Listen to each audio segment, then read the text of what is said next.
Uma coisa que a medicina nos dá, principalmente para os profissionais da área, é justamente a possibilidade de a gente entender um pouco o ser humano. Naturalmente a gente vive uma vida toda e chega no final das nossas vidas, como profissionais da medicina, e nós vamos ter a decepção de não termos conseguido entender ninguém, ou praticamente ninguém, muito menos nós mesmos. O ser humano é realmente um ser muito complexo e vai fugir a qualquer possibilidade de entendimento pleno. Prova disso é se a gente perguntar, por exemplo, a cada um de nós: você se entende? Naturalmente, a resposta será um redondo não. Não é?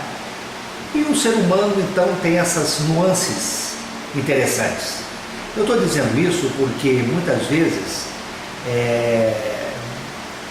o comportamento do ser humano é tão bizarro, tão complexo, tão diferente, que a gente fica completamente sem entender o porquê daquilo.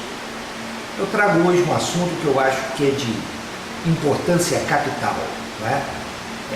A identificação que muitas pessoas têm pelo errado, por exemplo. Não é? Eu me lembro que na época eu era adolescente, o jovem, teve um rato na Europa de uma famosa filha de um milionário da época. Me parece Patrícia e alguma coisa. Essa menina era realmente muito famosa, muito badalada na sociedade, e ela foi raptada por um grupo de bárbaros, de vândalos, de gente ligada a movimentos políticos da época. E o curioso foi que depois de alguns meses da sua prisão, ela se rebelou completamente contra a sua família, contra o status quo, quer dizer, o status inicial dela, a sua família, o seu país, e se colocou plenamente favorável e disposta a defender as bandeiras dos hereges, dos bandidos que a estavam sequestrando. Não é? E começou a empunhar fuzis e a perpetuar assaltos, perpetuar sequestros e perpetuar até roubos a banco. Isso ficou famoso. Como esse fato aconteceu numa cidade, na cidade de Estocolmo, esse fato começou a ser chamado, esse fenômeno psicológico ficou conhecido como síndrome de Estocolmo. Quer dizer, a identificação do agredido pelo agressor. Né? Então a pessoa começa a criar laços afetivos, laços de simpatia com aquela pessoa que estava naturalmente ofendendo, agredindo, e era o seu algoz. Né? Eu estou tirando isso aqui porque esses dias eu vi uma cena que me chamou muito a atenção. E que todo mundo sabe, nós mineiros aqui, eu sou aqui de Valadares, né? Estou aqui em Valadares, sou capixaba, mas vivo aqui nessa cidade há 40 anos. E toda Minas está de luto em função desse maior desastre ecológico da história do Brasil. Tá? Que eles estão falando que isso foi bobagem, que isso foi um fato de pouca importância. E hoje mesmo, no jornal local, o nosso diário aqui da cidade, veio uma firma, que é a Samarco, ela dizendo, justificando algumas coisas, dizendo que está tudo correndo às mil maravilhas, que o suporte de água potável está plenamente oferecido e que existe para a cidade uma possibilidade até de recanalização ou de tomada de água de um outro rio, me parece o Saçuí Grande. Né? Isso tudo foi um benesse da Samarco para diminuir um pouquinho, para diminuir e muito, né, essa pluma de turbidez. E eu repito, pluma de turbidez foi o que a Samarco colocou no jornal para justificar o maior desastre ecológico que eu tenho notícia e que os jornais noticiam, né, que foi na realidade uma desgraça para um grande rio que corta 2 estados e vai desembocar lá no norte do Espírito Santo, em Regência, e acabou com a vida e a tranquilidade de milhares e milhares de pessoas. 62 milhões de metros cúbicos de dejetos, de restos de mineração foram despejados do rio, e nós sabemos que aquilo matou o fitoplâncton que alimenta os peixes, né? Milhares e milhares de toneladas de peixes até que eu jamais poderia imaginar, pelo seu tamanho, pela sua qualidade, pudessem habitar esse nosso rio doce. Estavam os peixes ali boiando numa demonstração,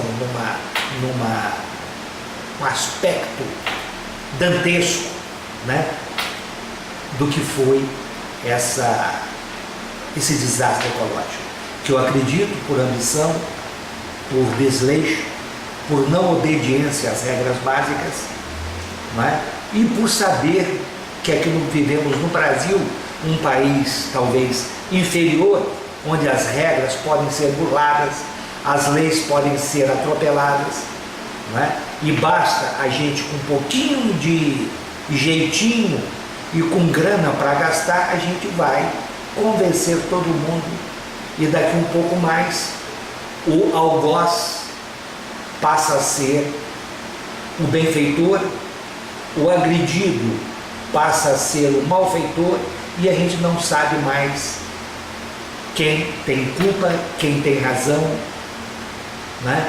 E tudo fica como dantes no quartel de Abrantes. Essas são as regras brasileiras. Inclusive, eu vi uma outra cena curiosíssima, até para balizar, para exemplificar isso que a gente está falando aqui, que em Mariana, lá no distrito de Minas, onde começou a romper essa barragem e a escoar esse lamaçal incrível de dejetos de mineração. Então lá a população que deveria ir para as ruas e se mostrar plenamente contra a Vale do Rio Doce, a Samarco, que não foram, que não respeitaram as leis ambientais, que destruíram vidas, que acabaram com cidades históricas, que destruíram a possibilidade de trabalho nesse Rio Doce. E eu pergunto mais, durante quanto tempo essa calamidade vai perdurar? Vocês acham que eu estou aqui como médico completamente convencido que essa água que todo mundo está dizendo aí que é maravilhosa, é potável e possa ser bebida com tranquilidade? Você acha que eu estou tranquilo em cozinhar alimentos ou comer qualquer alimento que tenha sido banhado por essas águas? Eu confesso que não, eu tenho as minhas dúvidas. Várias pesquisas foram feitas, vários laboratórios foram alocados, foram chamados, as respostas e as pesquisas são contraditórias.